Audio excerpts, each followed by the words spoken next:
okay with that, staff? Absolutely. Go Okay, ahead. great. So we are calling this meeting to order. Welcome to the Planning Commission meeting for May 26th, 2021. Molly, I understand you are acting director tonight. I am.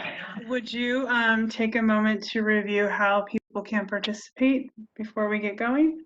Yes, there are a couple different ways. Obviously, if you are listening to this, you have found either the YouTube live link or are in the WebEx itself as an attendee.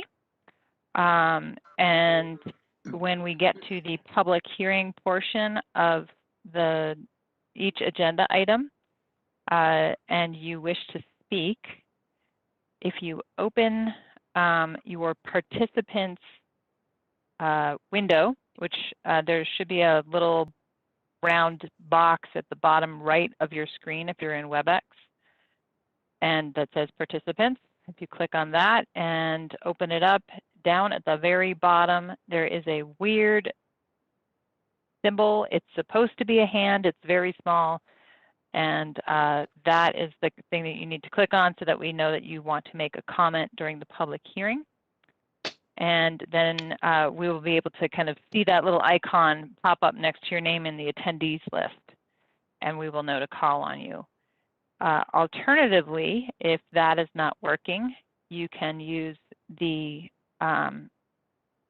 planning email address, which is planning.comments@slcgov.com, and send us an email there, and we can read your comments into the record. And if for some reason you have any other issue, you can use that email to contact us during the meeting, and we can hopefully address your issue. Okay, thank you. All right, we'll move on. Next item is approval of the minutes from the last meeting. So I'd be looking for a motion on that. Madam Co-Chair, I'd like to approve the minutes, excuse me. Okay, from May 12th. Okay. I'll second. Okay, I've got a motion by Carolyn and a second by John. All those in favor, I don't know why I do that. Sorry. Let's do our roll call. Maureen. Yes. Adrian. Oh, Adrian's not here. Carolyn. Yes. Adrian is Sorry. here now. I missed you, Adrian. Would you like to vote for the minutes? Yes. Thank you. Carolyn. Yes. John. Yes. Matt. Yes. Andres. I'll vote yes.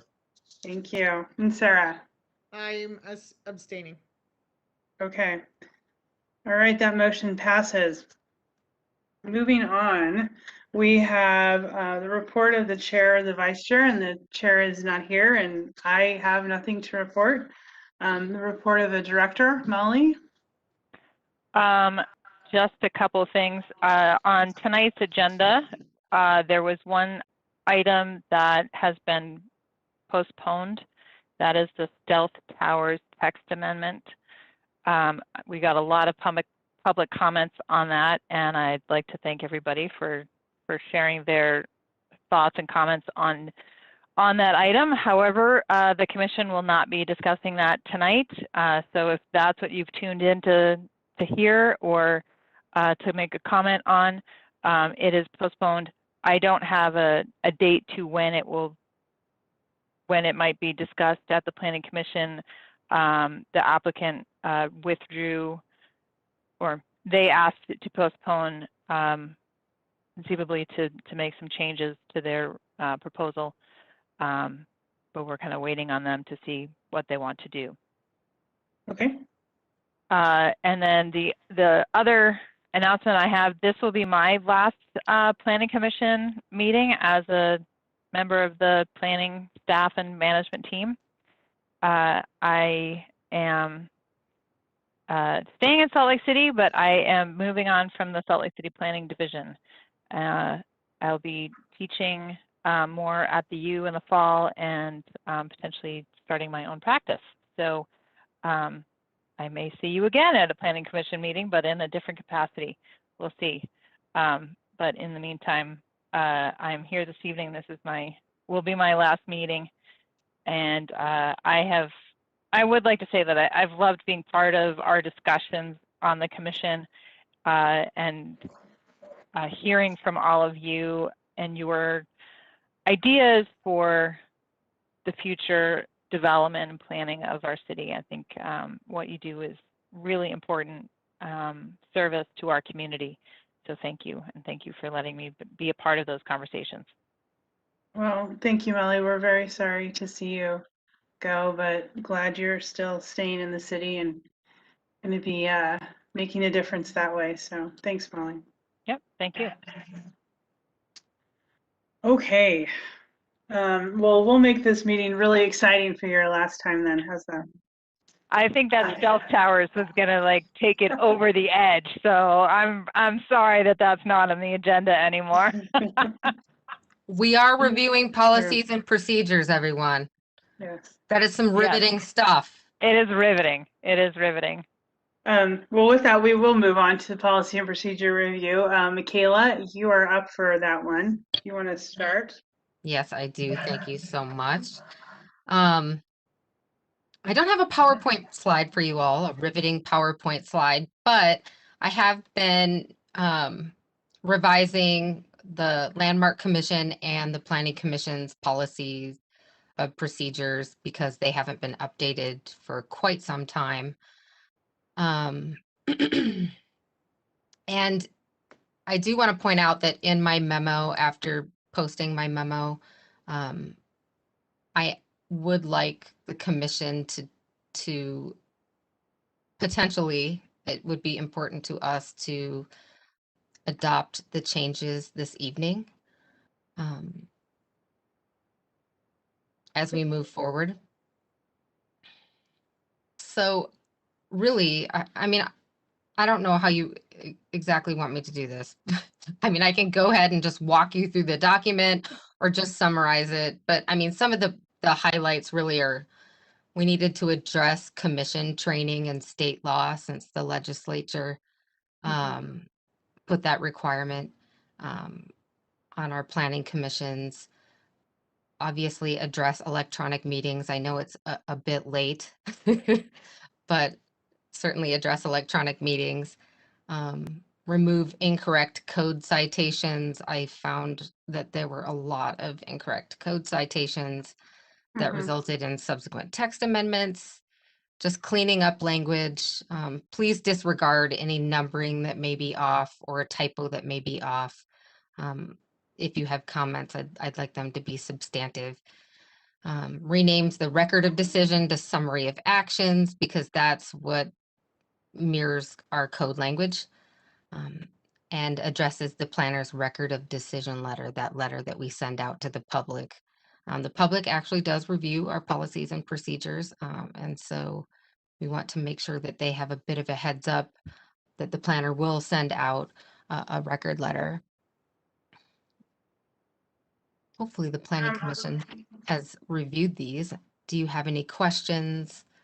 Would you like me to go through all 13 pages or? No, I don't. Okay. I read them, but I feel like if the commissioners have any feedback or questions, now would be appropriate. It is fairly dry, but it just seemed like a lot of cleanup, which is good. It wasn't, nothing stood out to me, but if anybody else has something to pipe in, now would be the time. I have one question, Amy. Please go. That's on page 6. Okay. And I'd be happy to share that. Can someone pass me the ball, please? Let's see, Aubrey or Molly?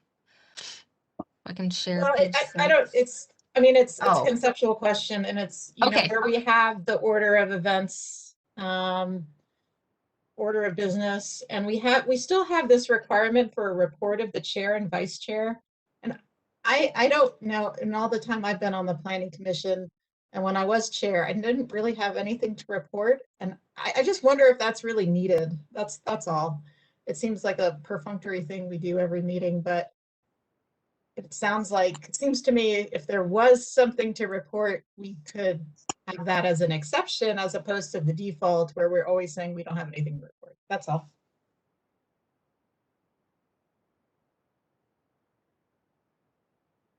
Any other thoughts on the matter? Michaela, if I could just address Jump that in. real quick. Yeah. I think I understand that what you're saying, Commissioner Bell. The Public Meetings Act doesn't allow us to discuss a topic unless it's on an agenda. So I think it's a placeholder if there is something that you want to discuss. Okay, Doesn't if need to be on there. if there's a reason for it, then that's fine. I just didn't know if it was just sort of held over as a relic of a bygone era.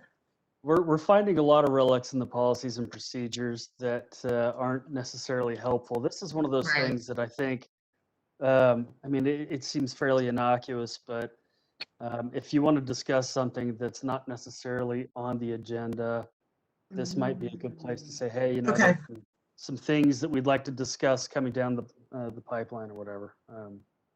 Okay, then that's I think fine. it's I don't good have a placeholder. concern. I was just more wondering if Yeah. there was a reason, and that satisfies my curiosity on that point. So Thank you.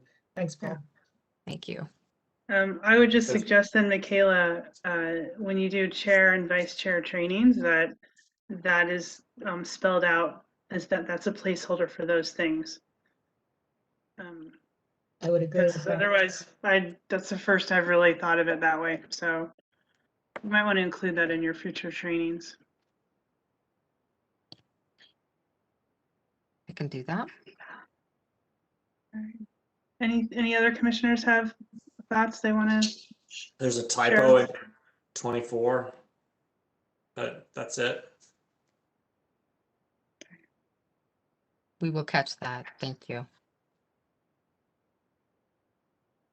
I just have one question. Do these policies and procedures, are they tied into the bylaws that, some iteration of the planning commission passed? That's where I assumed some of this came from, like the report of the director and the report of the chair. I assumed those are just tied to the bylaws.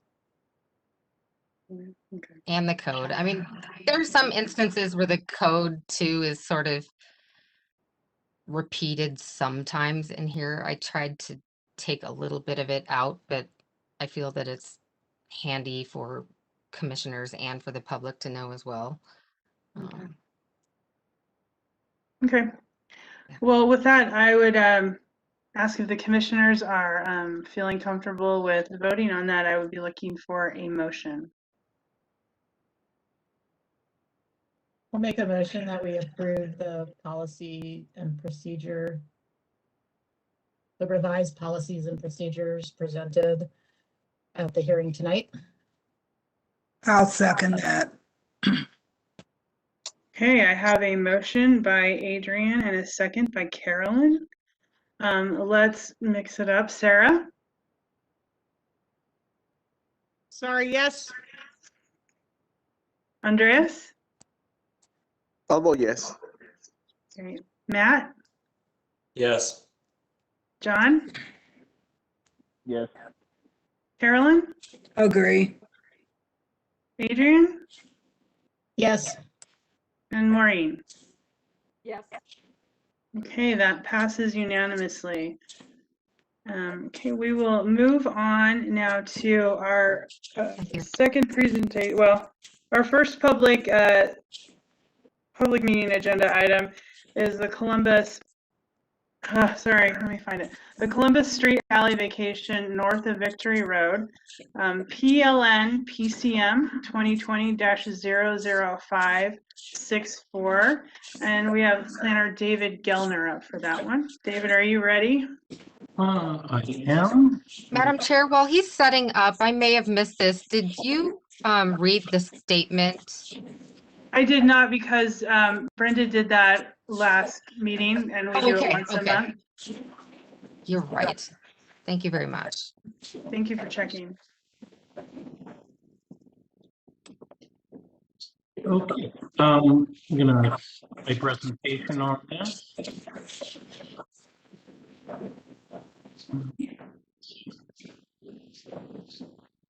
All right, are you seeing this, seeing the presentation screen? We are.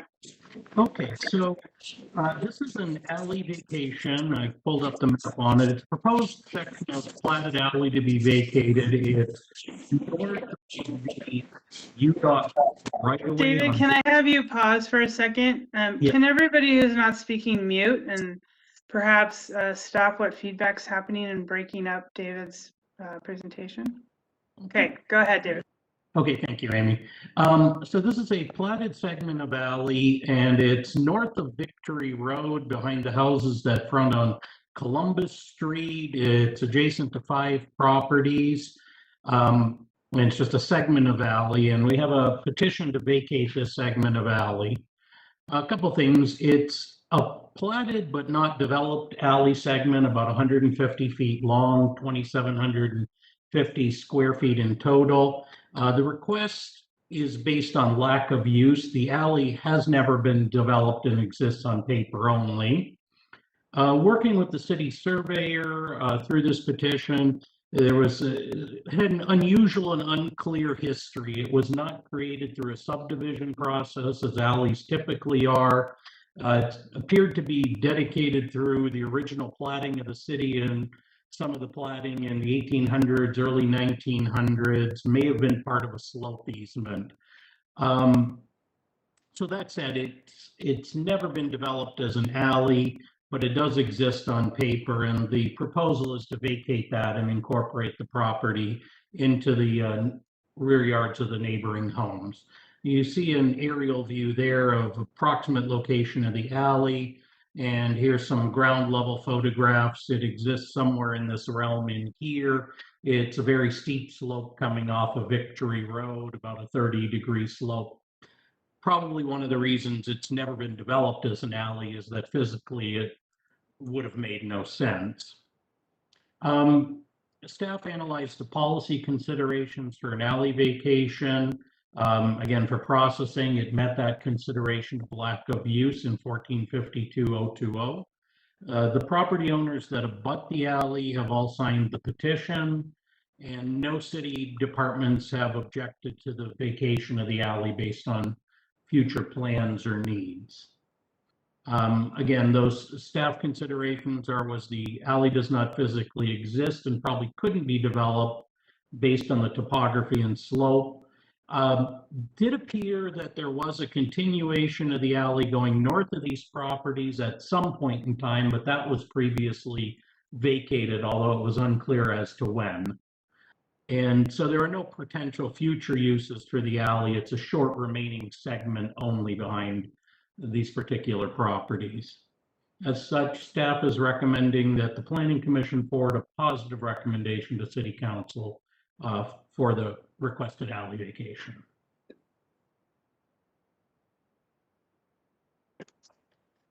Okay, thanks, David. Do commissioners have any questions of staff at this point?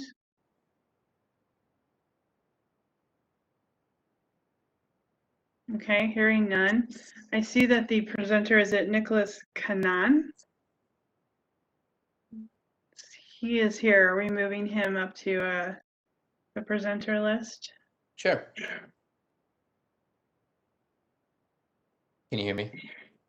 Yeah, did I pronounce your last name correct? Yeah, it's Kanan, absolutely. Okay. All right, so Nicholas, you'll have 10 minutes to give a presentation. Feel free to not use all of that time. You don't need it. Did you have a presentation you wanted to share with us? No, David actually gave all of the bullet points of the presentation that I think are appropriate for the city to understand. I mean, the bottom line is that the rest of the alley was already previously vacated, and this is in the backyard of three residential homes on a particularly steep slope. So I don't anticipate or think that the city would ever need or use this for an alley now or in the future. And we're just petitioning to have that vacated. And you know, I think he hit all the correct points. Not sure if I have anything more to provide other than to urge the council to approve this. Okay, thank you, Mr. Khan. Commissioners, do you have any questions or comments for the applicant at this time? Okay. Thank you, Mr. Khan. We will move on to the next portion, which is the public comment section. Molly, do you see anyone from the community council? I don't, but maybe you do. I only see 2 people in our attendees list, Debbie Carr and Kevin Rowe. Kevin is for the next item, so if you want to check in with Debbie and see if she wanted to comment on this. Debbie is one of the homeowners.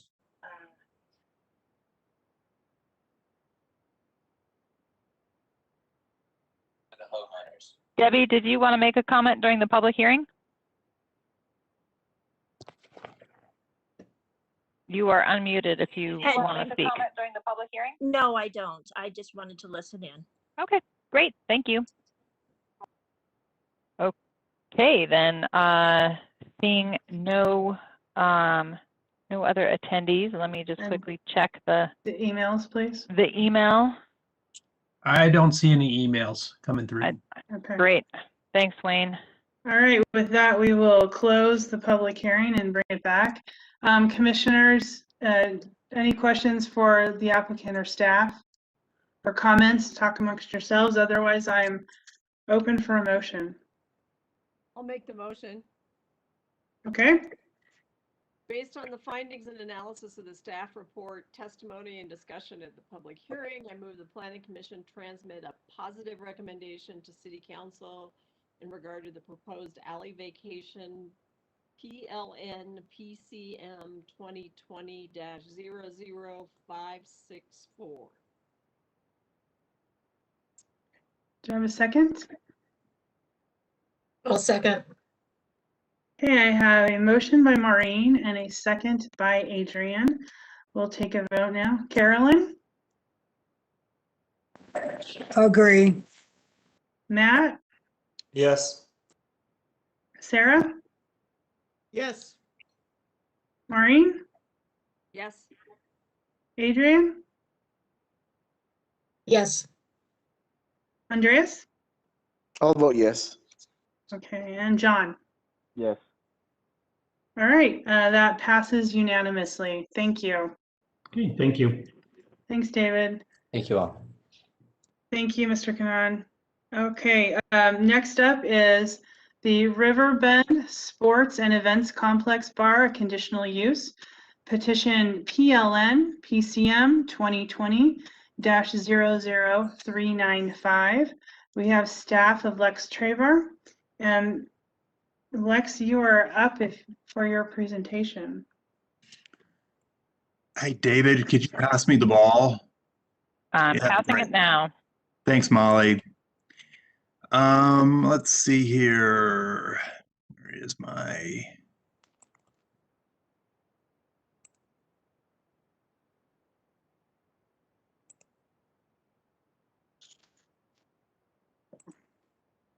Can you see the beginning of the Salt Lake City Planning Commission? Yes. Okay. We also see your presentation, your next slide. Yeah, so if you want to take it out of that mode into We're looking at your presenter mode. Yeah. Okay, As tell me what I opposed need to to do then to take it out of that. Unshare. Okay. Share.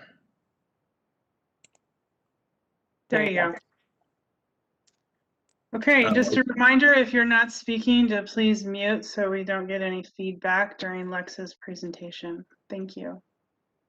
Okay, so you can see that this is a request for a conditional use for a bar to be constructed between the two existing buildings that comprise the Riverbend Sports and Events Complex. And it's located at approximately 1075 and 1085 South Winding River Cove, which is about 1040 south, and it's west of Redwood Road. Here is the location of the project. Can you see my cursor? Yes. So here's Redwood Road. This is 1040 South. This has actually recently been constructed and completed. This used to not go through to Redwood Road. So this goes directly to Redwood Road at this point. This is Winding River Road Court, I'm sorry. And these are the two parcels where the Riverbend Sports Complex is located. And that use is a indoor soccer facility. This is a photograph of the two warehouse type structures that comprise the complex at this point. That is a cul-de-sac. So I took this picture from the cul-de-sac with a wide angle so you could get the whole two buildings in there. But the bar and the event space, not event, I'm sorry, the space that will be associated with the Riverbend Sports Complex and the soccer facility will be built between these two structures here. Here's an elevation of what this would look like if you're standing in that cul-de-sac and you're looking back towards the east. Here are the two current structures, and then this new bar and activity space would be located between those two buildings.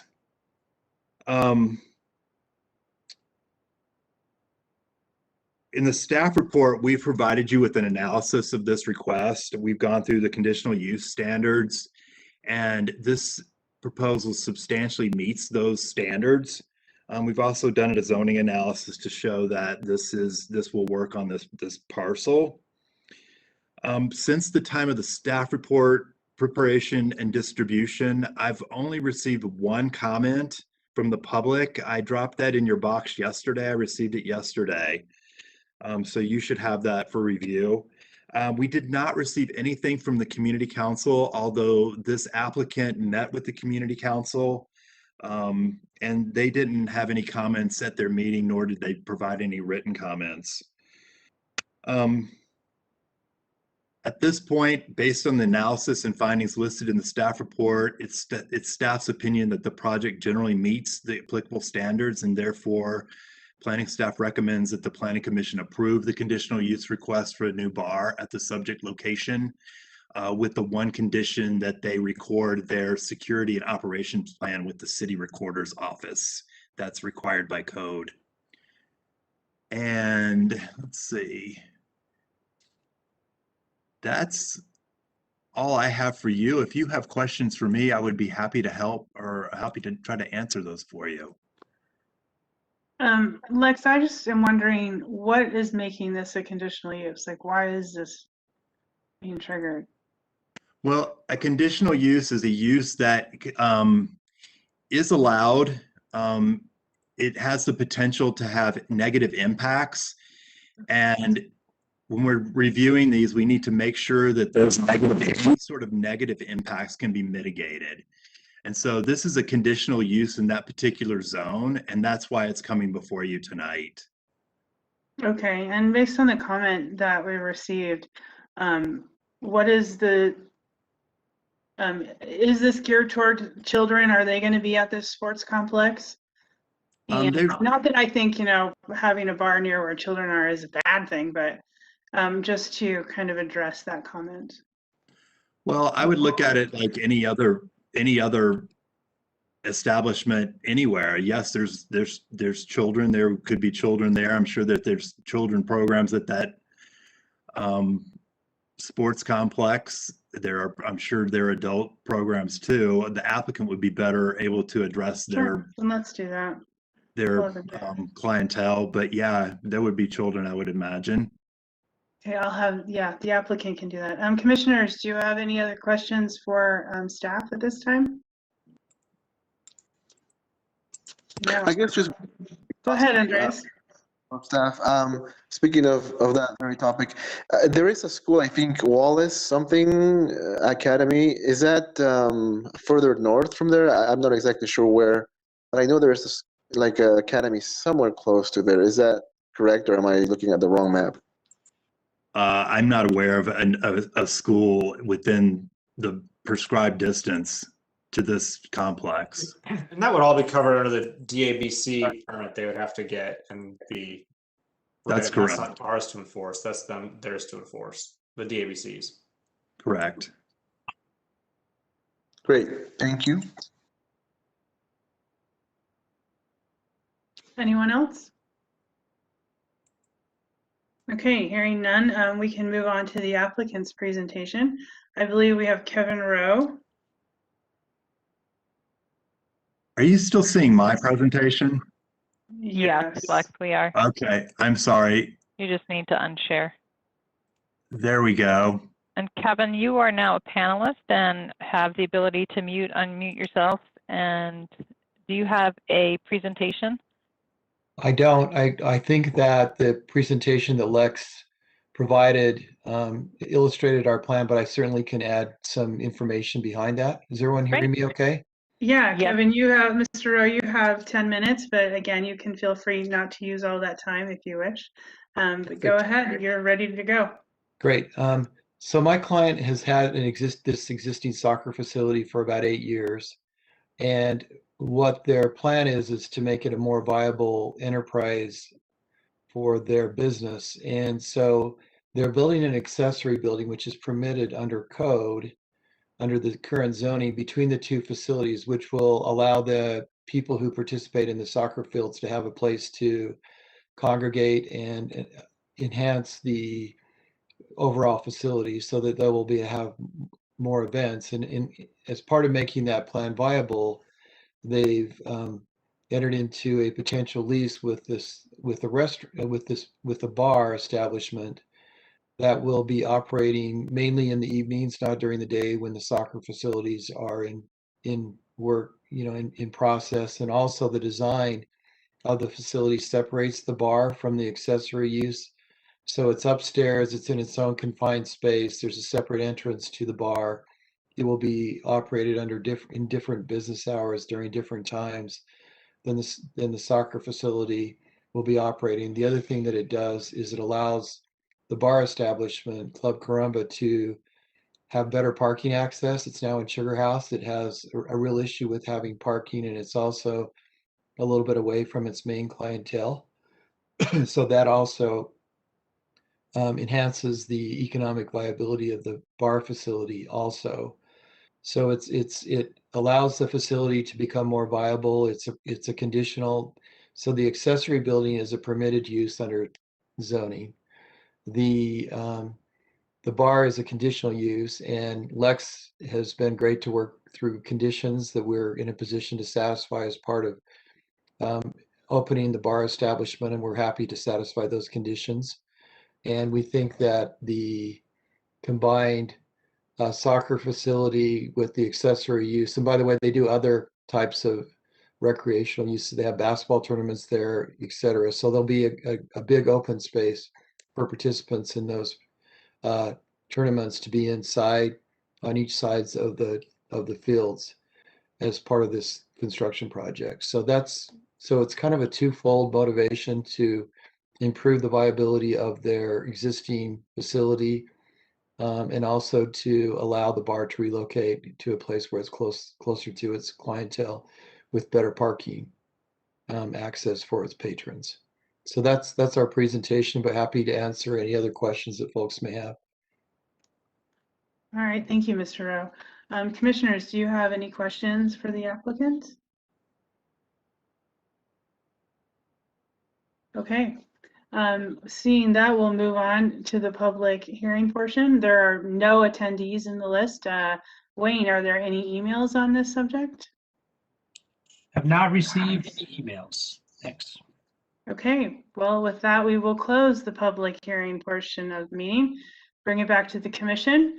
Any questions for staff or the applicant or a motion?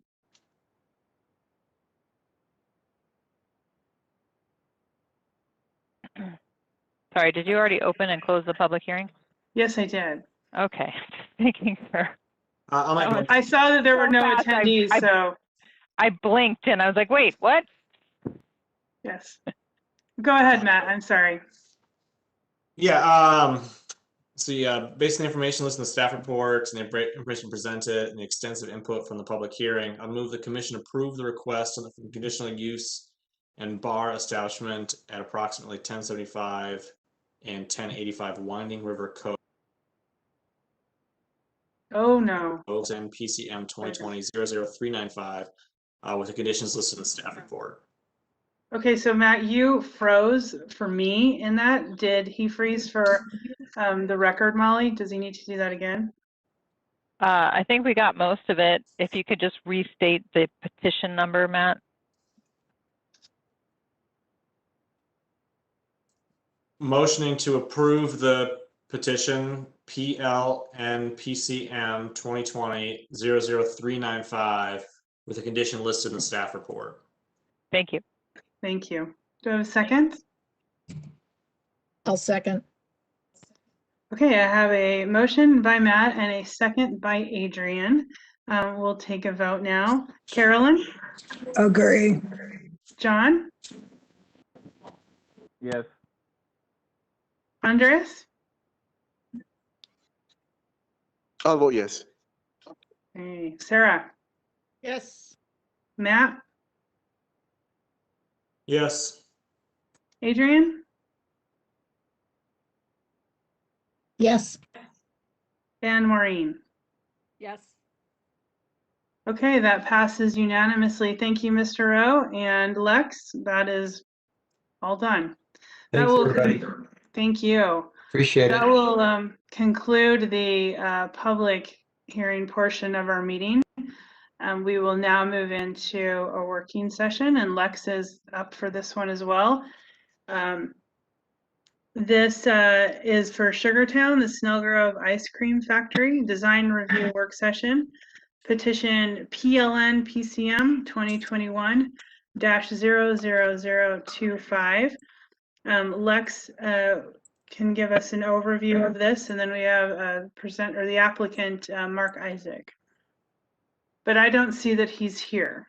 I don't see that he's here either, and that's concerning. Do we want to, as you give a presentation, have Molly and or Wayne try to reach out to him? He might think we're going to take longer than we have. Yeah, and I spoke with him earlier this week, and he is very well aware that he's on tonight. So, if you could give me just a moment, I'm going to try to phone him. Okay, let's do a stand down, and we'll take a 5-minute break. I was thinking about doing a filibuster anyways and reading Dr. Seuss to keep Molly's meeting kind of long for the last one. Is it the one that they're not going to print anymore? Because we could read all of them. It doesn't matter to me. We're just. I'll second that. Matt, there is a jazz game tonight. There will be no filibustering. No planning commission meeting has ever stopped you from watching a game, Paul. Well, nobody knew that until now. Yeah, I never saw you doing any of that, but I'll have to pay more attention to you in the future in the meetings when we go back to meeting in person. No, just ignore me when we do that.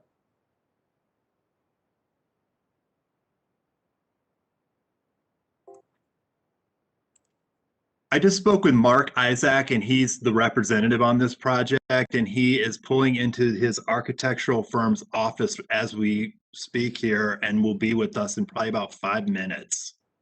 Okay, let's take a 5-minute break. I don't want to have you give a presentation without him here, so he knows what you've said. Yeah, perfect. Thank so you. let's just take a 5-minute break, and we'll be back at 6:16.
It's hard to tell. Let me try and scroll through. Amy, when are you guys gonna go back live? Mark, do you know I can say I don't know in 11 languages? I can pull that out for you right now. It's my only claim to fame. Let me just double check, Andreas. John. John, are you back with us?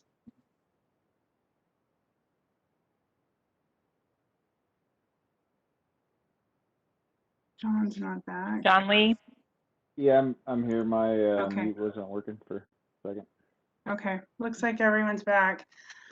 Okay, do I need to read the title again, or can we just go from here? I think we can go from here. We're doing the work session for the Sugartown design review. Okay, so we will start with a briefing by Lex, and then so it looks like for the applicant we have Mark Isaac and Alex Stoddard. Did I get that right? Yep. Okay. All right, we'll start with Lex, and then we'll turn it over to, and then I'll run it through the commission, and then we'll hit you guys. All right, Lex, if you're ready to go.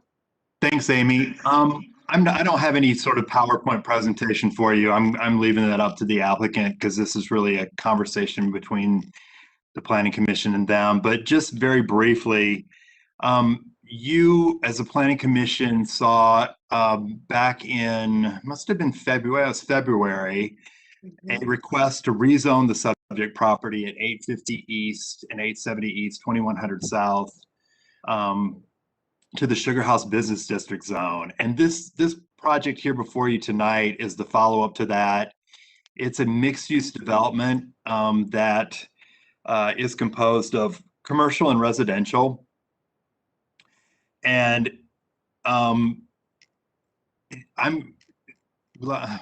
commercial residential, you have it in your packet, the vicinity map, you know the location. I've provided just a few renderings of what's proposed, as well as what the applicant has submitted in terms of plans. And having had the opportunity of staff to review those plans, we had a few issues that we wanted to bring to you to get some feedback. And the first issue is this is just a very large scale project.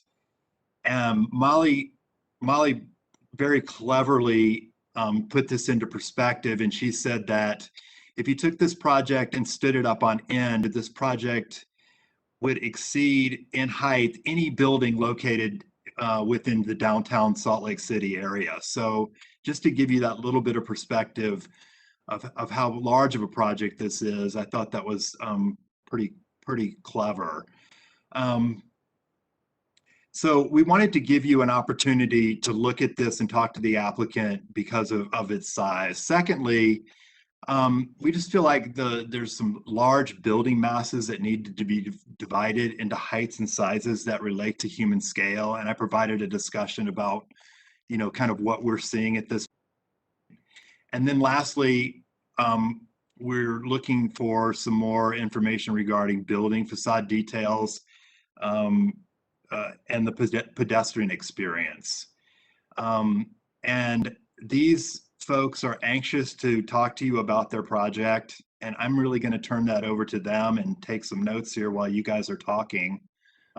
Otherwise, if you have any questions of me specifically at this point, let me know.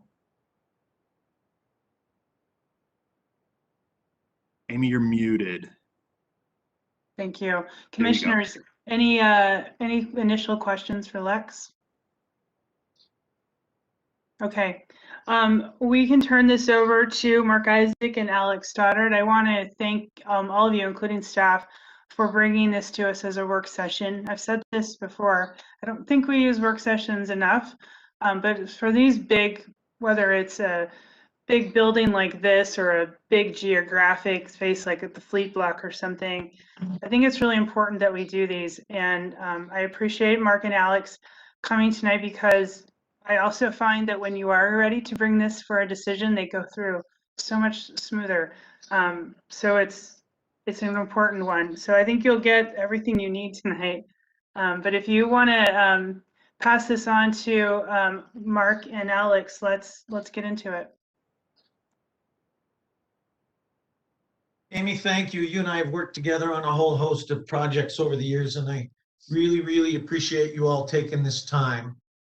If we can go to a screen share while we're talking to you. Oh, here we go. Perfect. I'm going to be able to kind of walk you through exhibits, and we'll be looking for your advice and feedback.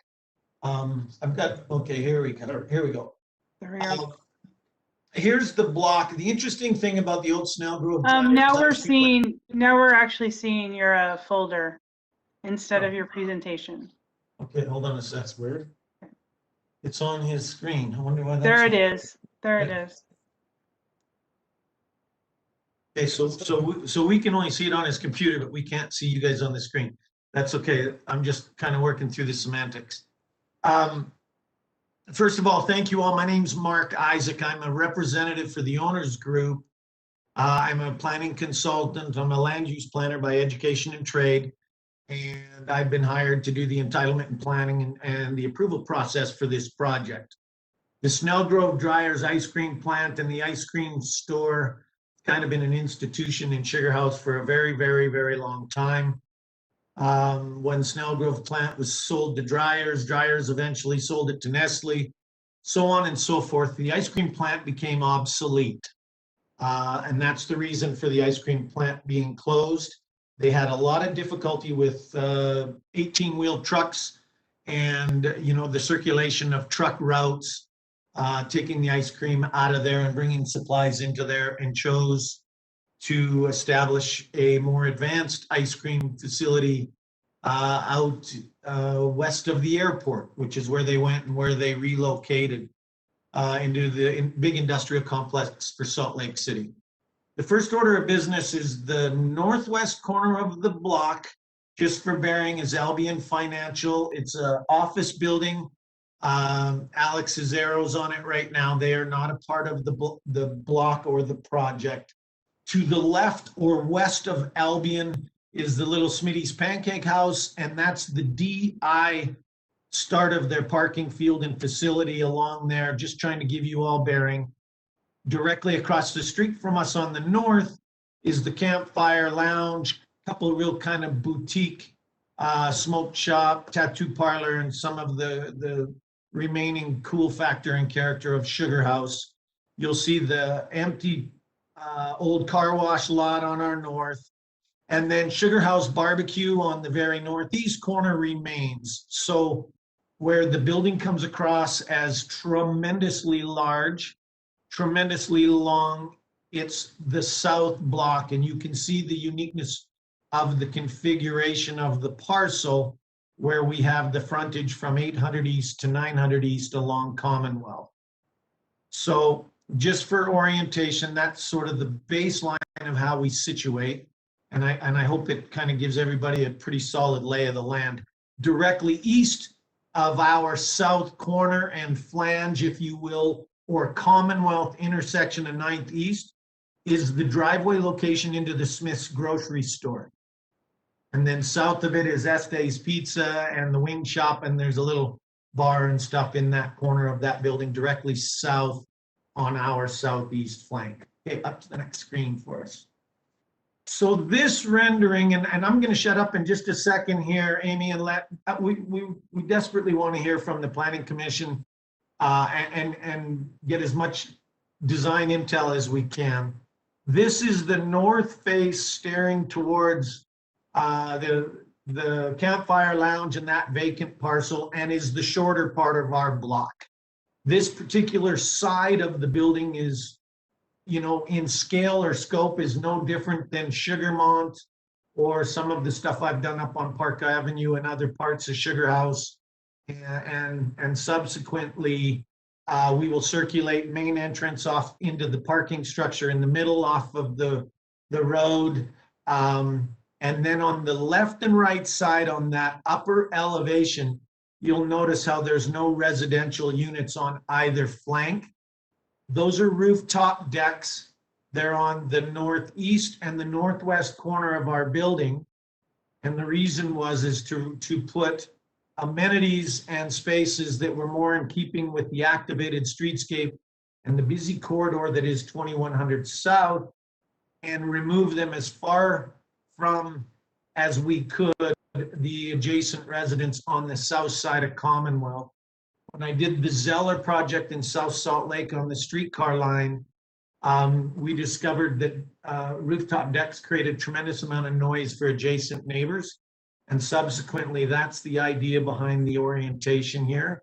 And then I'll stop there for a second just to catch my breath and to kind of let you go for a minute here, Amy. Okay, so you want to break this up and talk about well, I guess the planning commission is just gonna like jump into it, I'm sure, because we had all the renderings in our report. Correct. So we can start with that. Who would like to begin the discussion?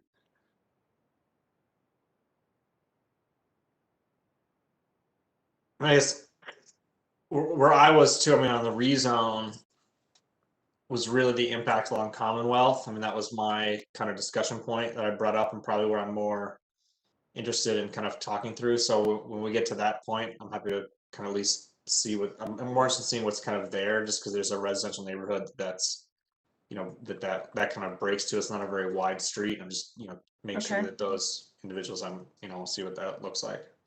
Okay. We're very confident, Matt, that we're following your train of thought. We heard that dialogue in the rezone and that early identifier. Both Molly and Lex and the planning staff had tremendous concern on that street. I'm very enthusiastic about what we've done to change things, and we'll share that with you shortly. What I think should happen, or the best way we broach the work session, Amy, and please correct me or redirect however you see fit. But what I thought I would do is just do it on a per side basis first. If that's how you want to proceed, that's fine. And then what we would end up with is a bit more of a holistic discussion on the back end. Okay. Can you point on this slide where the entrance for the parking and the garage will be for the proposed liquor store?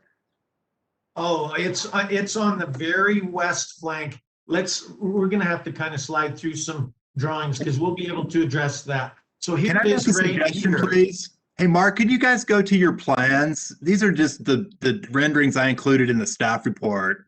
Okay, go to the plans are in here as well. So they're attached further down there around. Let me see. It looks like page 27 is an aerial view. Where's the rest of the? So here's the site plan. The liquor store is located on this western side of 21st South portion, and there's a street entrance here with some on-grade parking, as well as this covered parking structure with some of the building above it. So one of the things that I'm kind of concerned about that Lex brought up in the report is that you have a lack of retail. You have your office, leasing office, and a gym. And I'm concerned that the liquor store is going to cover their windows or whatnot. And so it's not going to be that engaging from the street. I don't know what their rules or laws or policies are, but I suspect it won't be, you know, hey, look in and see what's going on here. So I'm concerned about how that's going to play out. And then given that you do have a lack of actual retail beyond that, I mean, the liquor store is going to give you plenty of traffic. It would kind of be nice then to also have some other retail that can benefit from that. So that's one of my concerns along 21st South here. And we picked up on that earlier, Amy, and to answer that, we are looking at ways to engage the east side of the frontage along 2100 South, where we have more of our amenity center to more of a retail player component. The difficulty we have is the Sugar House Barbecue directly east of us is the private parking field. We don't have adjacency of parking to any of those storefronts.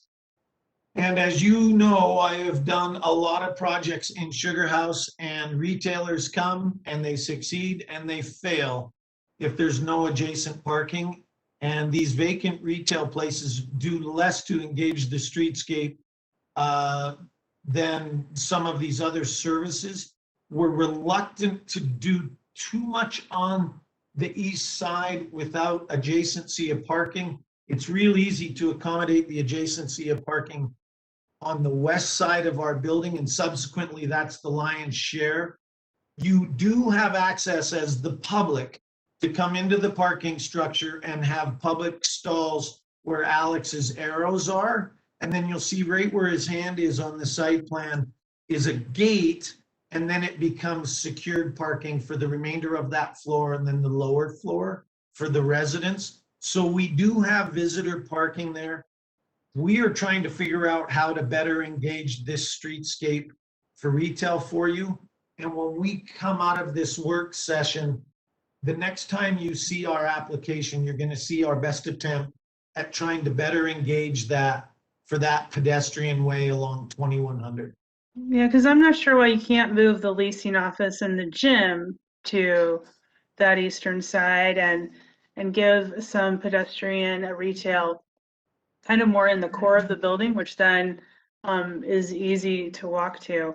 I will also say that, like, if an art installation is just not going to be a pedestrian activation for me. Others might disagree with that, but that's one thing I hope to not see as your de facto, like, hey, we're going to engage the public by putting some art, because I don't know, last time it was on Stringham, there's still no art in that particular spot up there. But I don't think that that really works. And I think that if we are going to look at extending the business district zone, which we forwarded a positive recommendation on, that means we are interested in extending the pedestrian movement that's happening in the business district to also move down here. So yes, I get that we need the parking, but we also are looking at how to move that pedestrian movement along to expand the business district. So that's what we voted to approve last time. And I am completely in keeping with that thought process, Amy. It was our suggestion to go central business district further west for design intent and care of the hard work you guys have done in the Sugar House Central Business District to date to maintain that fit, feel, and that feature. What we're seeing and what we're worrying about, I'm finishing up the Park Avenue for the Cottonwood folks in Sugar House now. We've been trying to lease up the retail on the front end of that for 18 months, 16 months now. There's 16 vacant ground floor retail shops in the Sugar House Central Business District that are associated with multifamily buildings. It's really tough to service and circulate.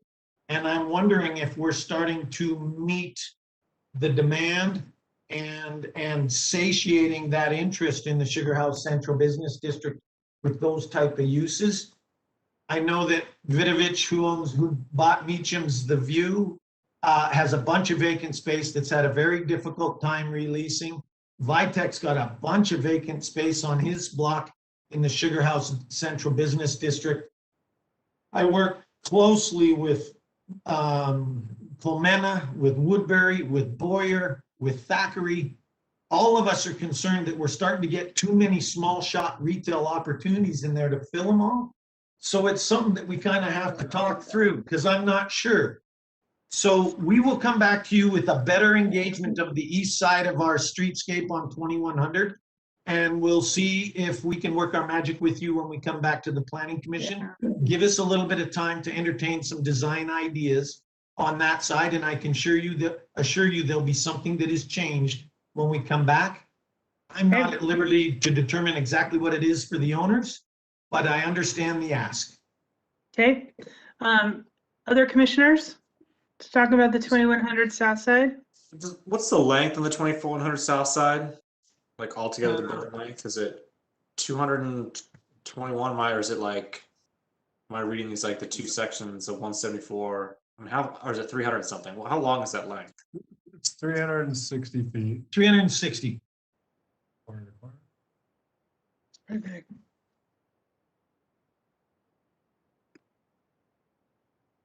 So I'm assuming that with Lex that because they have breaks for the parking entrance and the entrance in the middle, that is breaking. We don't have the issue of exceeding 200 feet in length for the design facade. Yeah.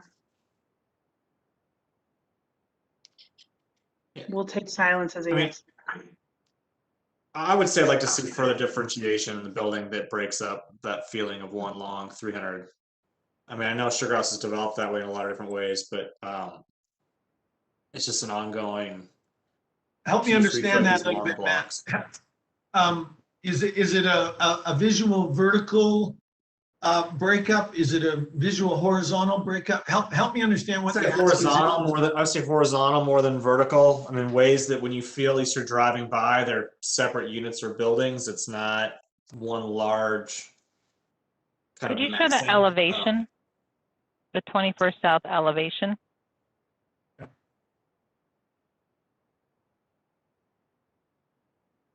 So it's this north side. It's a little misleading because this is behind Sugar That's- House Barbecue, right? And this Yeah, is those are the beyond. south, the So south really walls.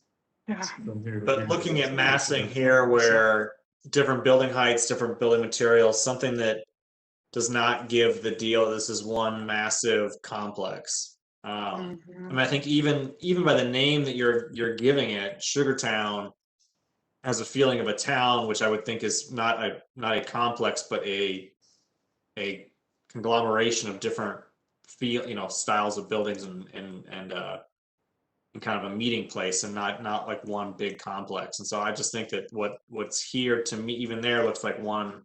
I know we're looking at a number of buildings, but it looks like it's one very large, massive structure. All right, we understand that ask, Matt. Yeah, I'm gonna put it on the creative guys, the creative shop side. I'm not the creative to figure out how to break that up little bit, but you'll see changes when we come back. John, I think you had some input. I do. Yeah, I mean, I think just use the architecture to break it up. I mean, you have opportunities to use these masses and create some more interest. I mean, just applying basically like a paintbrush of material across the entire facade is definitely not the direction to go, I think. And just, I think projects like this start to lend themselves towards throwing a bunch of materials at it. I also don't agree with that. I think trying to find a way to architecturally, maybe you're changing the sizes of windows, you're creating masses that are articulated in certain ways, but they're not super busy, I think would be the direction that I would like to see it go. So yeah, I mean, you just have to articulate the architecture. It's really hard to explain, but it's just so monotonous. It's just so repetitive. And if you're going to have a village or a building like this, you really have to use form, human scale, and just change it up a little bit between one side to the other. I'll probably have more comments on that on the corners once we get to those, but. Okay. All right. Understood. Anybody else would like to comment on? It does look really, really large. Does anyone else have concerns with the prominence of the parking garage entrance as the focal of this whole facade? I can't even tell what the focal point is. Well, It just feels really it's hard to overwhelming. tell, but from the others, it seems like the parking garage entrance is sort of the element on this facade, and that just, I mean, I know we want people to be able to find parking, but. Adrian, I can address that a little bit. In working with the city's traffic engineers and Hales Engineering, who did our traffic study and our impact study, Lynn Jacobs and the traffic team and the engineers at the city wanted us to match the ingress egress with the street across the street to the north. And subsequently, it's your mid block, but it's kind of established because of the grid of the parking and circulation that's on this block in Sugar House. So that was more of a city derived but you'll notice that we've got ingress egress out to the west, additional ingress egress off the north next to the liquor store. And then we have 2 ingress egress points on the south that we'll share with you when we get there. And the idea was what the city wanted us to do was to disperse traffic into all directions. The one direction we couldn't disperse was off the east flank, just because of the narrowness of the parcel of land and the use of the Sugar House Barbecue hard corner to the northeast. That drive lane was more to accommodate safety and circulation off of 2100, more than it was appearance. We can do a better job of camouflaging it, I think, Adrian, if you would like, and we can come to you with some ideas when we come back. But the location of it was kind of established by the city engineers and how they wanted us to circulate the block.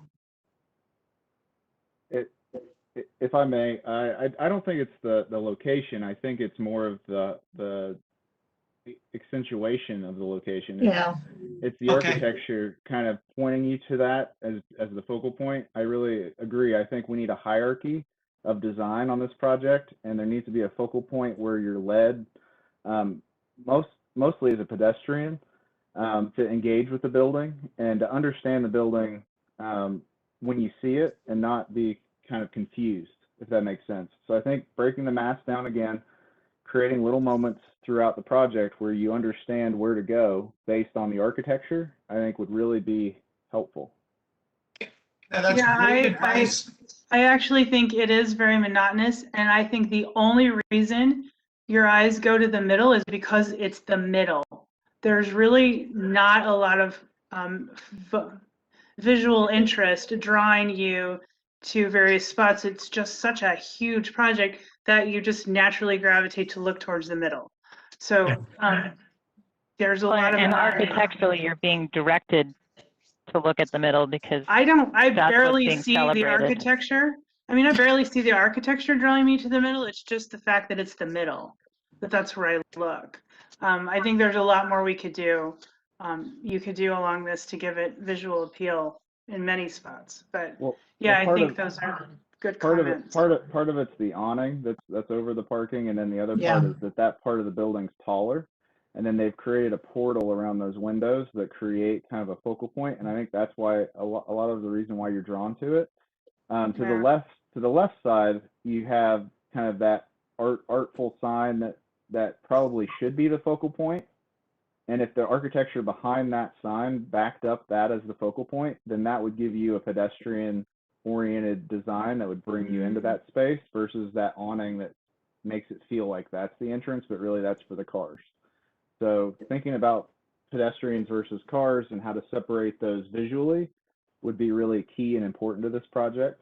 But yeah, I'm just kind of echoing what we were saying before. No, listen, this helps us understand what your concerns are, and we'll give it a real good kick at the can. You're going to get to see it again soon, and hopefully we can design to what you're trying to articulate. Okay, any other stuff from the commissioners? All right, let's move on to your next side. Okay, you want to talk about, Mark? which side do you want to go to?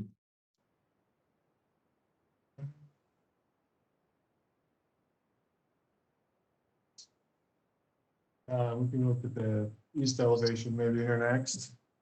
So I said before, right, most of the building here is behind the Sugar House Barbecue parcel, and really this is the only street frontage. It's a very narrow section where we have some ground floor art studios, as well as the Snow Rope ice cream cone, some murals on this wall to kind of keep with the feeling further down this block that Mark was talking about earlier with the pizza shop and the smaller scale stores. And I'll tell you, Amy, here's what we're trying to accomplish here. I've been working with Danny Walls and the Salt Lake RDA, and they're looking at doing a master lease of those 2 art spaces, the city and the RDA, as a give back to artists so we can better succeed at what I tried to do on that other project with those other owners groups. And we think this way it becomes something that is collab space, art space that the city will control and have a master lease on. so that we can better accommodate photographers, artists, and a lot of the fabric that used to be pretty established in Sugar House that's been kind of driven away. The ice cream and the murals, and there's a bit of a rooftop deck on the top of the ice cream cones.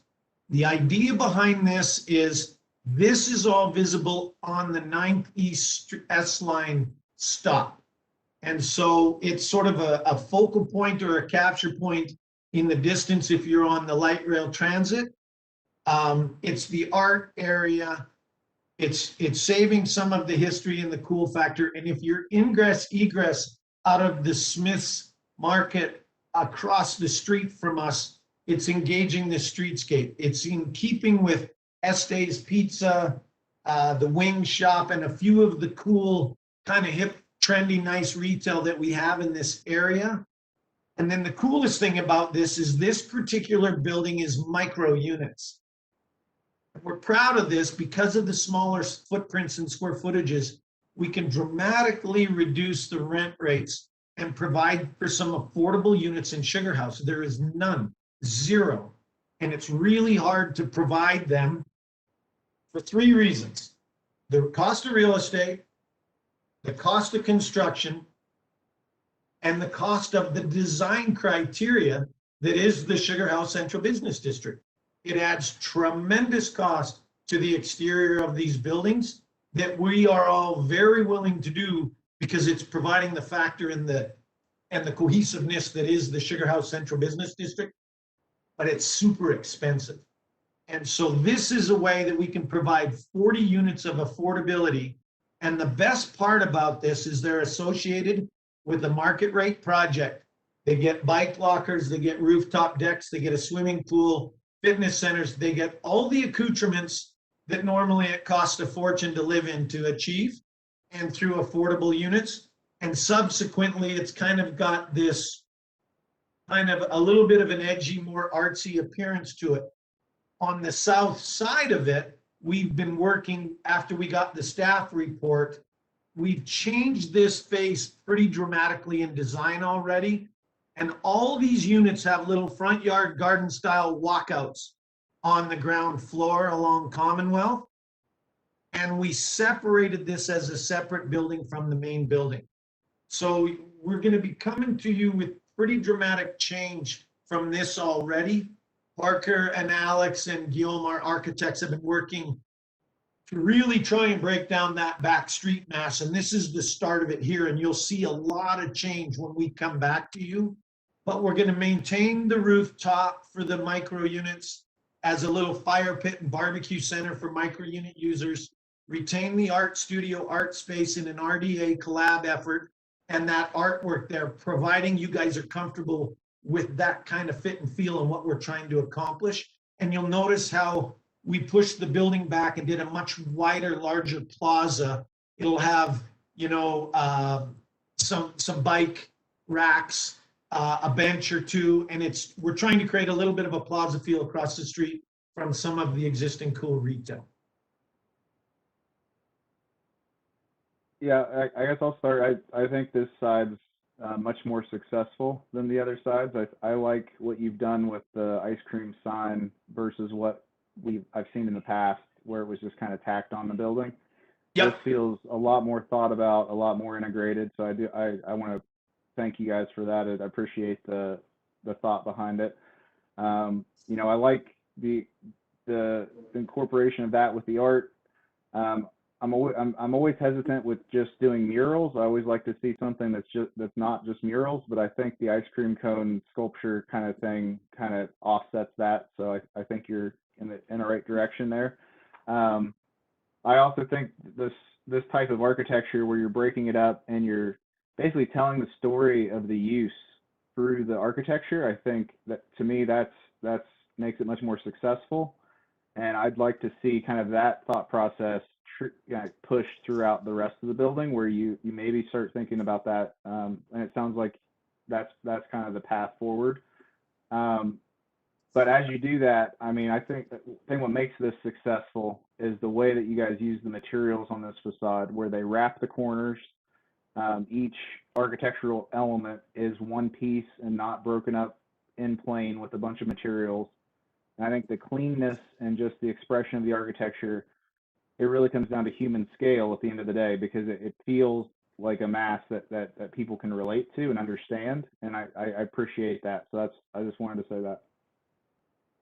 Excellent. That's excellent feedback. And we're getting closer. I can assure you that we are paying very, very close attention to how we break this thing up and how we provide a little better circumstance. The brilliant part of this, as you all know, for a living experience with the grocery store across the street, bars and restaurants you can walk to, and a light rail transit, an S-Line station a third of a block south of us at 9th East. And it's the connector of our bike lanes, Amy, that you guys for years when you were with the community council worked to accommodate all the way up to the Bonneville Shoreline Trail and down to the Jordan River Trail. That's what we're excited about with this building. So if we're missing things and you guys aren't happy with it, boy, this is a great time for us to get it right, because we think that this is going to be a beautiful place for people to live. And we're trying to accommodate affordability in this project that hasn't been accommodated in the central business district. So Okay, Mark, this- can you go back a Yes. slide so we can see more of just the east? Yeah. So looking at the actual apartments and not this corner, one thing I would hope is maybe you could get a little bit more depth perception. You know, you're going to struggle because you have 4 sides to this building and they're all going to be visible. Yeah, it's all streetscape, you're right. And so because the barbecue is lower and then there's the parking lot there, and this is a very busy street. One thing I really dislike about the apartment that went up east of Smith's that you can now see that overlooks the Burt Brothers tires is that side is just like this. It's very flat and Yeah. it just is really boring. If you could provide some depth perception that makes me feel like you've got some different things going on, I think that will help this east elevation be more visually interesting and pleasing and give this some differentiation from what's gone up around it. And I've kind of felt all along, Amy, that it was sort of buried and back out of the way. And with this slide and spending time looking at it, it's still going to be incredibly visible from that entire Smith side of our block. And a very frequented, successful barbecue shop. So It will also be very visible from the intersection. People that are in their car or crossing the street. And this is a very busy pedestrian street as well. That corner is, people are always crossing the street. This will be visible from them as well. And I think it needs a little bit more interaction visually than what I'm seeing here. Okay. Other And let me commissioners? just add, Amy, before I forget, and it's just a quick snippet. We're using Snellgrove, the name, and sort of that homage to some of the history. We met with the Snellgrove family and presented to them our ideas and what we would like to do. And we had the entire family's blessing to continue to kind of propagate the Snellgrove tie-in to the old history in the area. So just in case anyone was wondering, the family's very comfortable with us doing this kind of homage on this end. That's great. Any other commissioners want to discuss this particular east elevation? Can I add one thing? Sorry. Certainly. That east facade where you're seeing those apartment units set back from 9th East, that's also the mid-block walkway. And the other thing that we as staff have not seen is, and I wrote this up in the report, is we don't really know what's going on in the mid-block walkways, and we can't tell from this type of rendering either. So I just wanted to bring that to your attention as well. So you're saying you want a mid-block walkway running east-west through this? No, it's a pedestrian passage that runs north-south from 21st to Commonwealth. Oh. It's right here. We did 2 of them, Amy, because the whole block had been cut off north-south for 50 years. So we've got 2 of them to break up the mass and make it so that our residents on the south side of the building or residents that live south of us can access through the block in 2 locations on either side of the main parking. Yeah, I think that it would be nice to get a better understanding of those. Actually, I can see where that mid-block walkway comes in from the Snellgroves, that corner. that rendering, I could see it, but yeah, I didn't. Those are something I think you can articulate too in your in kind of updating the architecture. We will like advance first those draft. exhibits for you all. Okay. Any other? Yeah, I will definitely want to pay attention. I didn't even realize they were mid-block walkways. So, thanks, Lex. Other commissioners, please. And why, I'm just curious why you moved like all this Snellgrove kind of art stuff over to 9th East rather than trying to keep it on 21st. Where I feel like when I drive down to 21st and I think of that old ice cream cone that's still there, it's like it's on. Maybe I'm just thinking where it's on wrong, but I'm just curious why you moved it over to the 9th East side. Well, I'll tell you, there's the method to the madness is it would be lit up at night. It's activated and engaged around the restaurants and stuff. And a little birdie told me, because they are trying to hire me, everything across the street from us on 2100 is going to come to you in short order with a new application. That vacant old car wash and that whole area all the way to IHC. And I think 2100 is going to be so busy. We were trying to create a bit of a plaza art destination. If you guys want us to entertain the idea, we can look at it. We were pretty excited about associating it with a 24-hour corner map between bars, restaurants, grocery, coffee. That was our mindset behind it. If you guys feel otherwise, we can entertain the idea, but that's why it ended up there. I mean, this is probably a bigger kind of question in a lot of ways, but like to me, a lot of the like 21st South is the busy kind of thoroughfare and area. I mean, I know there's these businesses that go along 9th East, but as they move off, it kind of goes down in scale. And if you're thinking about how you create like an iconic sort of building or place, again, like a sense of place, it seems like, we talk about that facade on 21st, like there's not much that's there. So that's why I'm like, I just feel like it's kind of placed here. I'm not sure how it really ties in or why. I mean, if I don't know anything that Snellgrove was once here, I don't really know why. I still don't know why those ice cream things are here.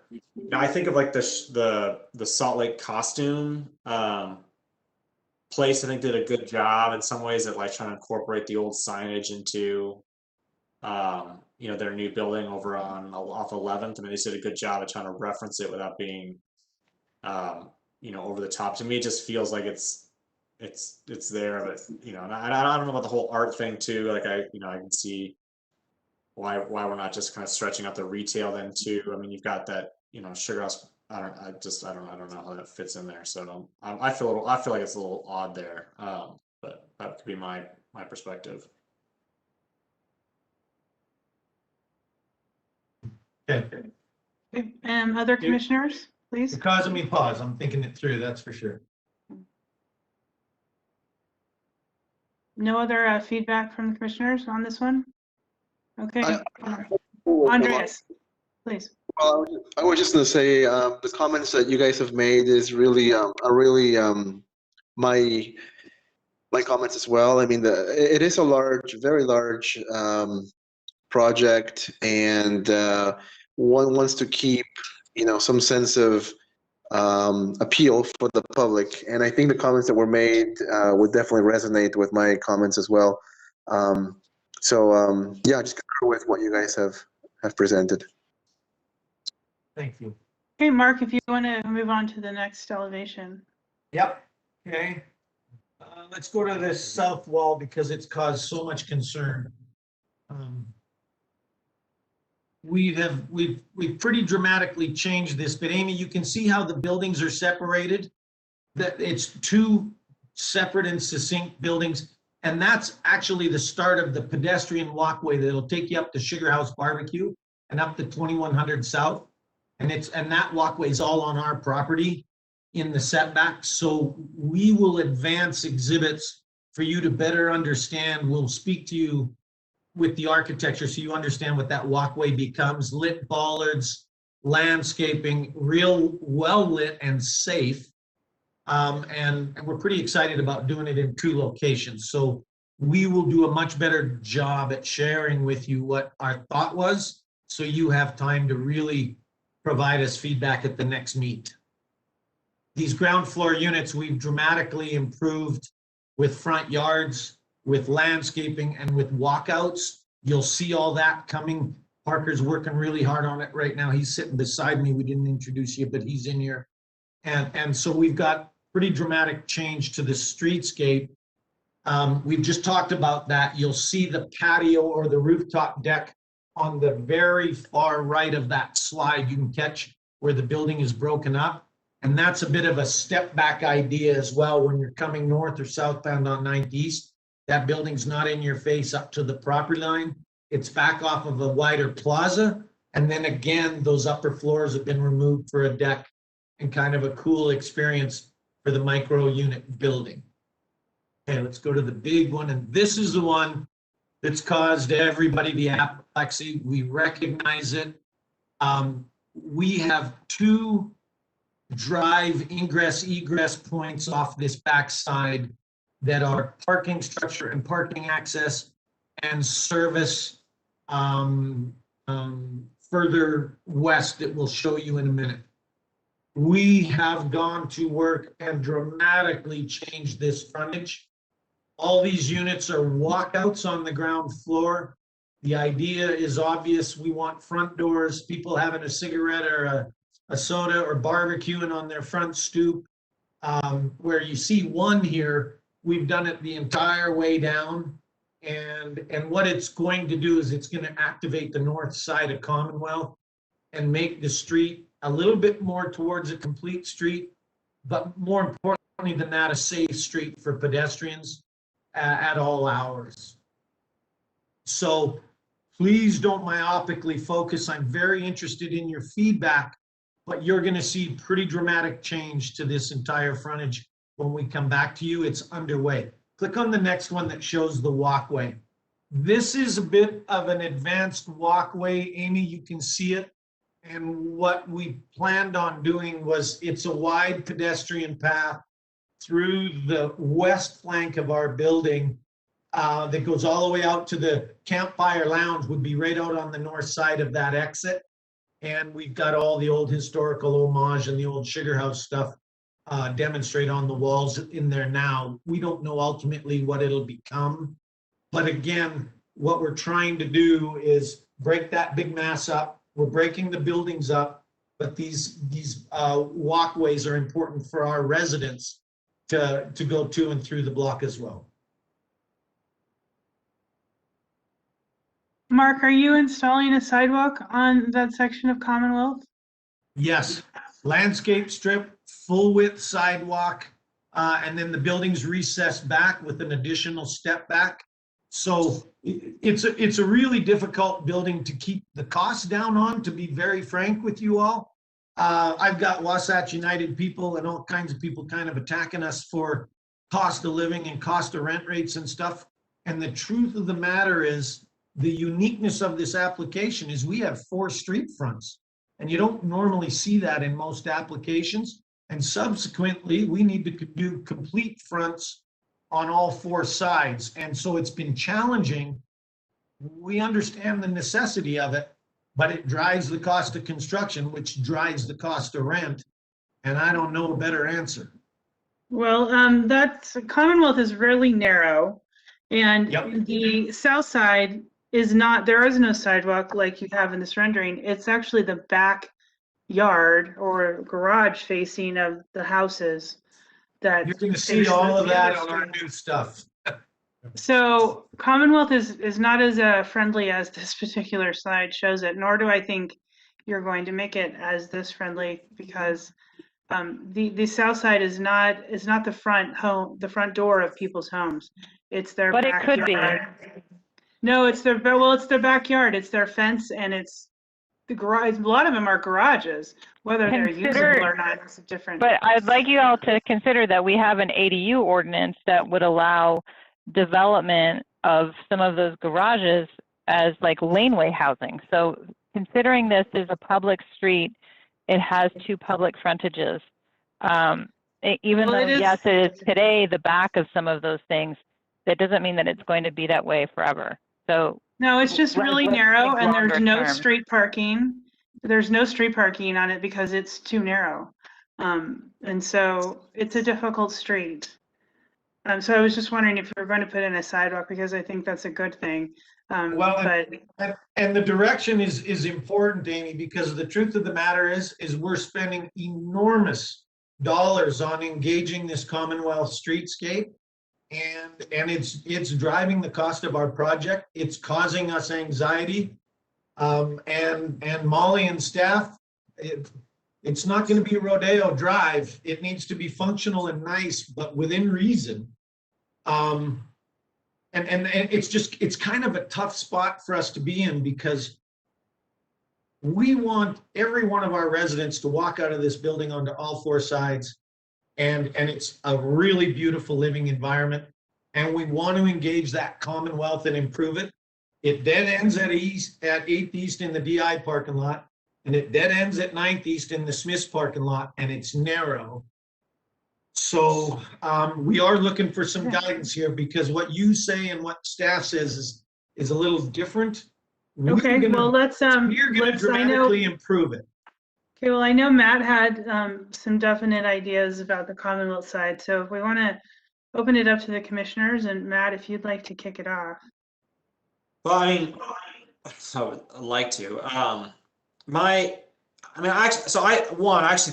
I think, and I know there's a lot of people upset about it. I think we need large-scale housing projects. It's the only way we're going to solve our housing crisis. We will not solve our housing crisis doing single ADUs all the time. Like, it's just never going to make a dent on the housing demand problems that we have in Salt Lake. And so generally I do think we need more large-scale housing projects. I mean, my sense is, from here, as I told you, when the rezone was coming through, and for me, even, it's less about an engagement, but more about I'm in my backyard, and I have a looming building or complex now that kind of is now moved into my sort of spot that I wasn't originally anticipating was there. When we rezoned it, those were some of the things that happened that got permitted. And so for me, it's more questions about step backs and ways that you're softening that feeling of a large wall along Commonwealth. I mean, I don't think Commonwealth will be a pedestrian sort of area. And frankly, I don't know if you wanted a pedestrian sort of area, with the exception of residents who live there coming and going. But because it's not, you don't want people wandering around the neighborhoods. You want people who live there kind of going and accessing, but then leaving and heading out to 21st South or 9th East to actually engage with, people. So that's my comment. I don't think that's necessarily going to be helpful, but that's my sense. I do appreciate the mid-block crossings. The length of this building is immense, and really, my whole time on the commission, a lot of us have really struggled with approving buildings that are longer than 200 feet because they feel very, very large, and I feel they don't have that sort of deal, and so the length to me is a lot. I'd be willing, I guess, willing, I'm kind of rambling, but willing even to even give more and provide more with what happens on 21st South, with kind of lessening as it moves towards the neighborhoods. But unless the master plan, we will read the master plan, so these neighborhoods are going to become these sort of developments, which that might be something that may happen. But for now, the neighborhoods are there. That's not in the master plan. The master plan says that those will remain kind of in those sort of as they are. So. That's my kind of comment, I guess, or feedback on this side. And to talk a little bit about that encroachment, just to answer a little bit of the first part, Matt, you're going to see some change to this, and we're going to do a better job of showing it and articulating it in the architecture. With the setback, with the width of the sidewalk, and then with the step back that's one floor up, the old warehouse of the Snellgroves was 35 feet high on this backside, and encroach closer to the street than what our building will, and we will be 16 or 17 feet higher than the original ice cream plant on this area, but much further removed from the houses than the actual manufacturing facility was. With the right landscape and streetscape, we're going to be able to better demonstrate how far removed that building is. the darn mass and the exhibits for the renderings it just makes it feel more in your face than it is. And this actually shows you the dimensioning and stuff and the step backs and the sidewalks and this. So I can assure you, when we come back, we're going to have advanced that streetscape with Molly and Lex's concerns. And I'm hoping that we're getting a lot closer to where everybody sees that we are trying to put our best foot forward to make another street effective and functional in Sugar House. Okay. Any other commissioners want to pipe in about the south facade? Yeah, I'll throw in a couple things. I think you know, the more that we talk about this and the more that I look at the plans, you know, I think what you're on the right track on the east side of the building. I think that mid-block walkway, creating a separation between the masses is starting to be a good thing. I think there's an opportunity to do the same thing here, where you have kind of this other wing of the building to the west. At that mid-block walkway there, I think if that were to be articulated just a little bit more to accentuate that, hey, this is pedestrian entry, that would be really helpful. And then using another architectural language in that wing and almost treat that whole piece as a separate piece. I'm not saying cut into the building and divide it. I know you need the units, but I'm saying use the architecture to help break that up. And more than just balconies, I think, you know, material and massing could change there, and that would really help, I think. And then maybe even taking an opportunity between the two garage entrances or the loading zone areas, and maybe try to introduce something there too. And I really think that would help. It doesn't have to be more expensive. It doesn't have to be different materials. I mean, I think just changing the materials to something that's a similar cost range, and using the massing of the building to break it up, just adding a couple more languages into this would really make it feel like multiple developments. And that's really how a city develops. It develops typically organically, and with multiple kind of thought processes behind it. It usually doesn't just happen. I mean, unless you're in Saudi Arabia. So I think kind of thinking about it that way, like how would this organically happen? And think of it almost like a phasing diagram of how this building would be built if there were multiple developers, multiple years of development. And I think that would maybe help kind of break it up from feeling like just one big thing, if that makes sense.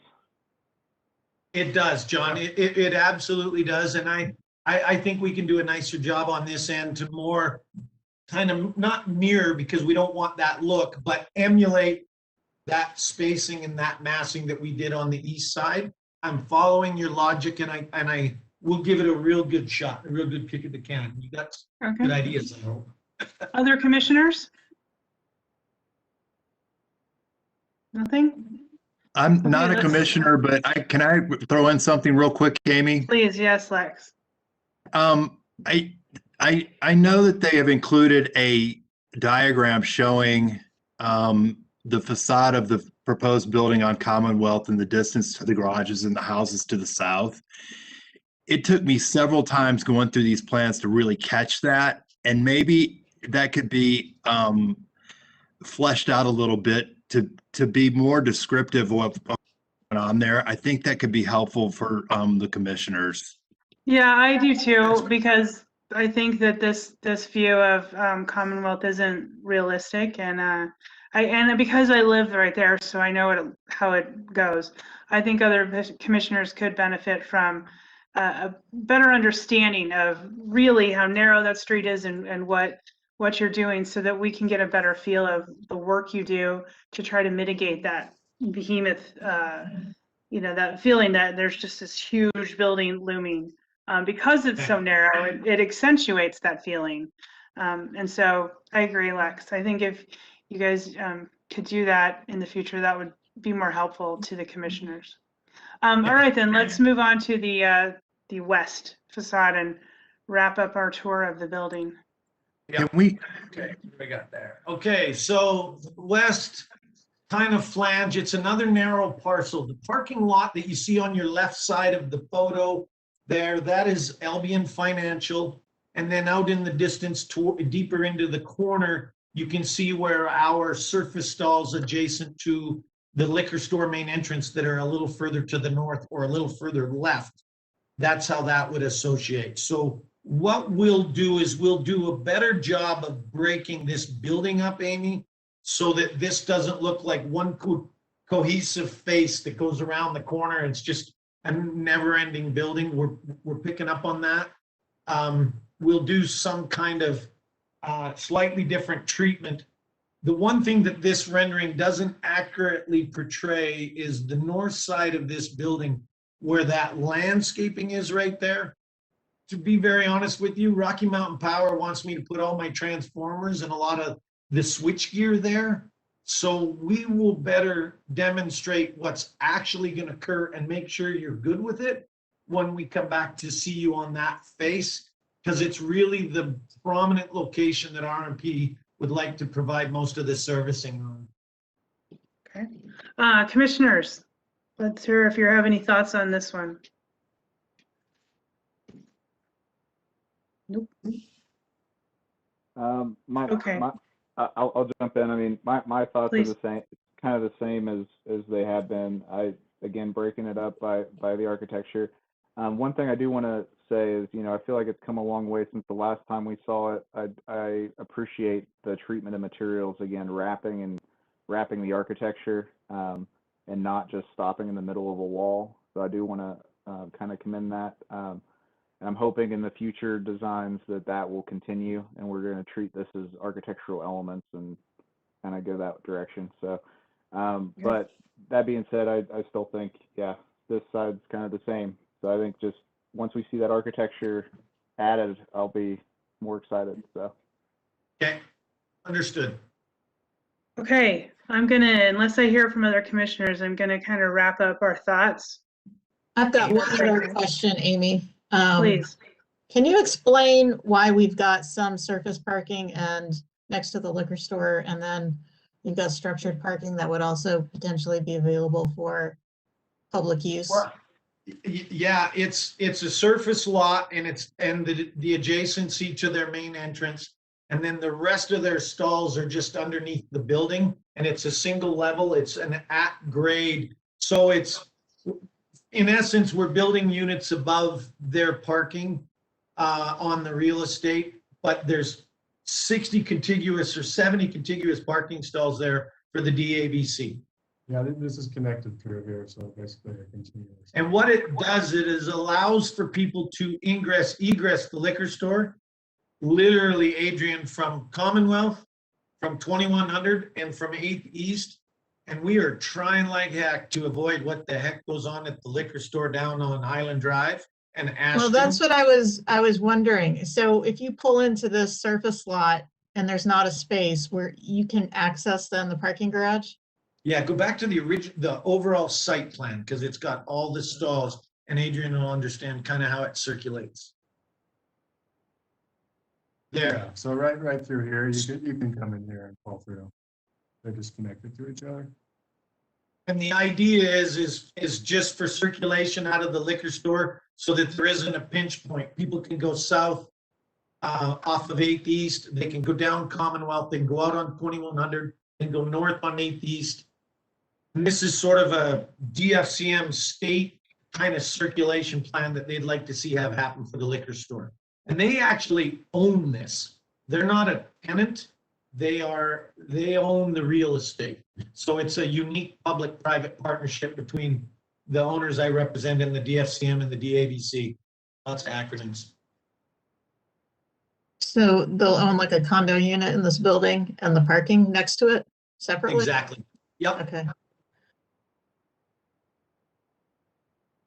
I mean, I'm not a big fan of that major curb cut right in the middle of the block. I get why they wanted it, but to have two curb cuts on this stretch of 2100 South, I just don't think is great for the streetscape there.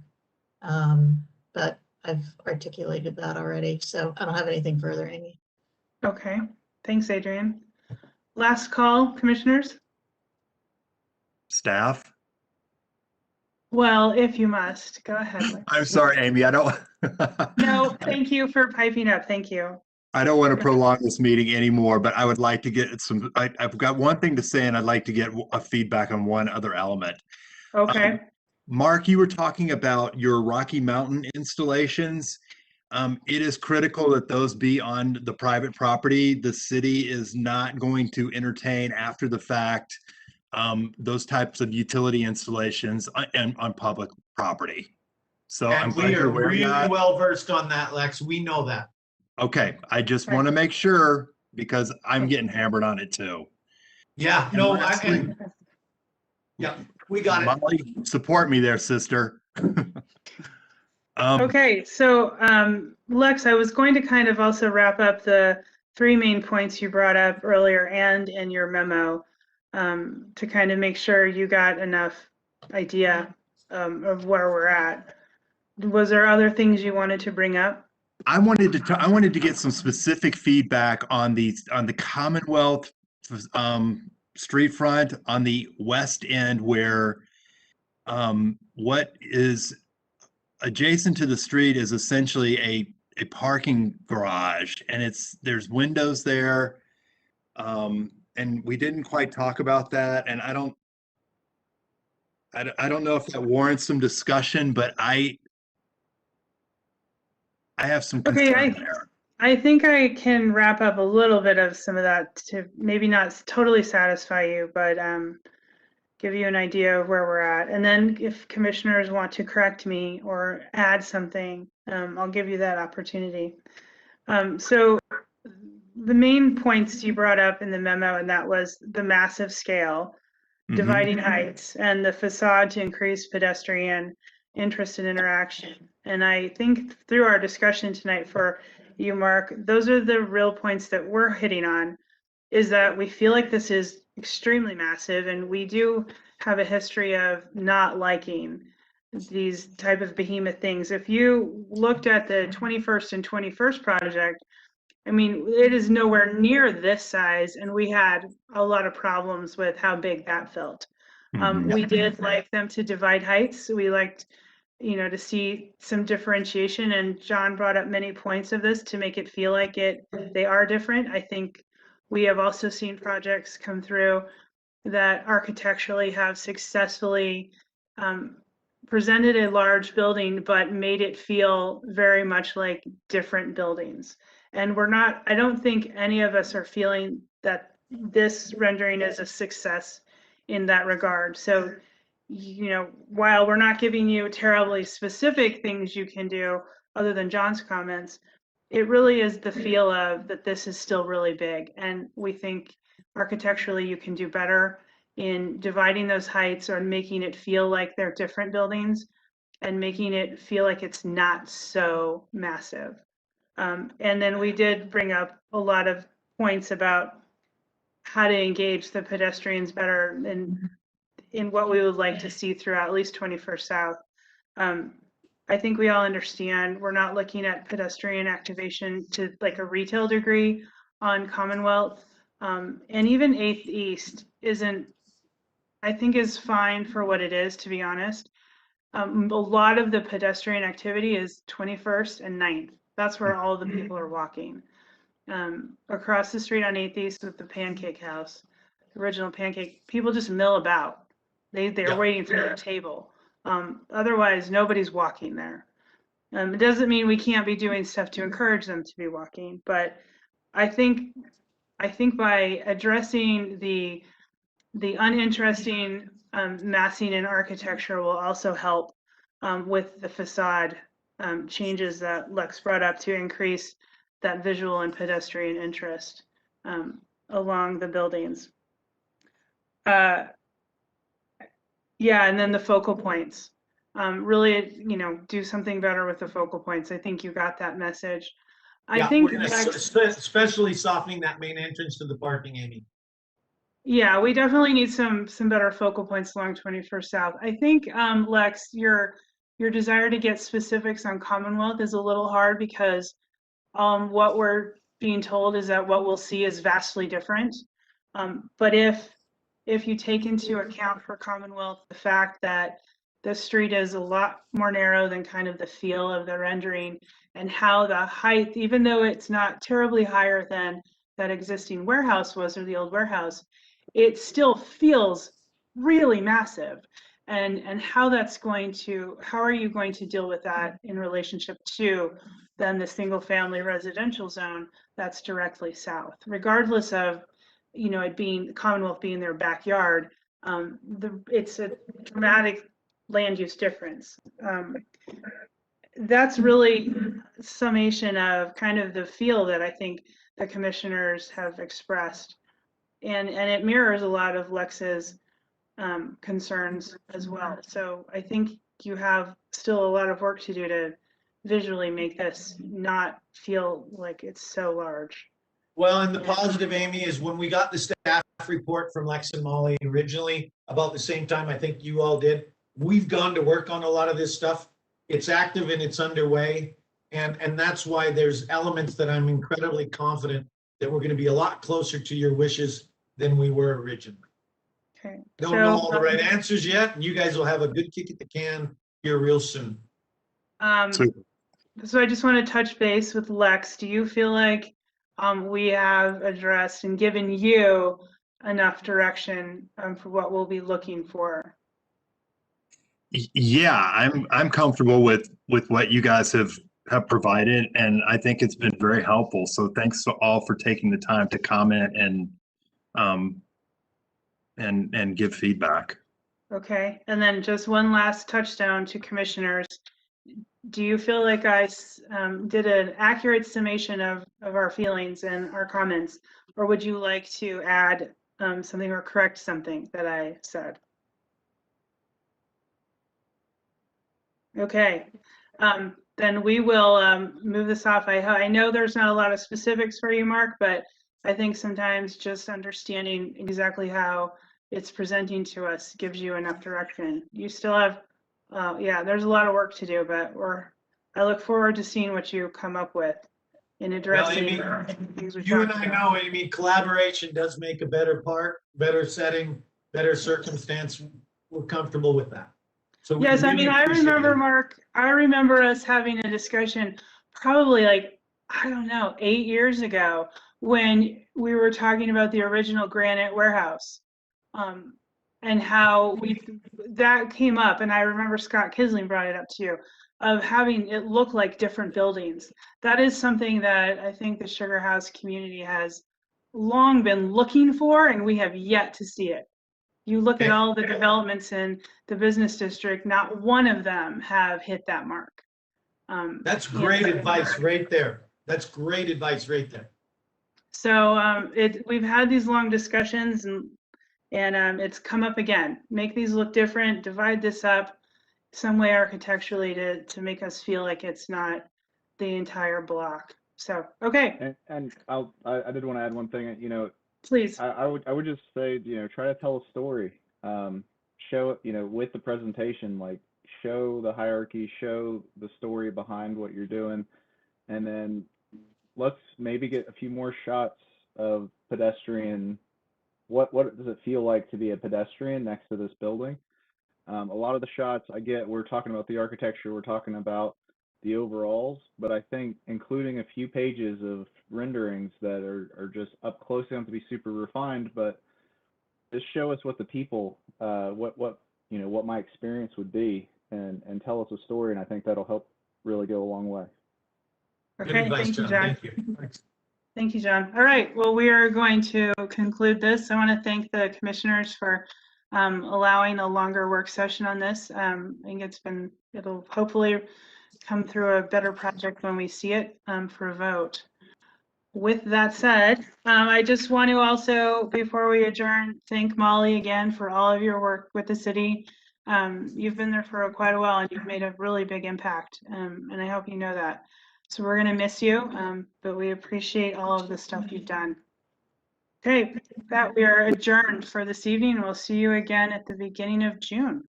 Good night, everybody. Thanks, everybody. Bye-bye. Thanks, everyone. Thank you so much, Molly. All the best to you.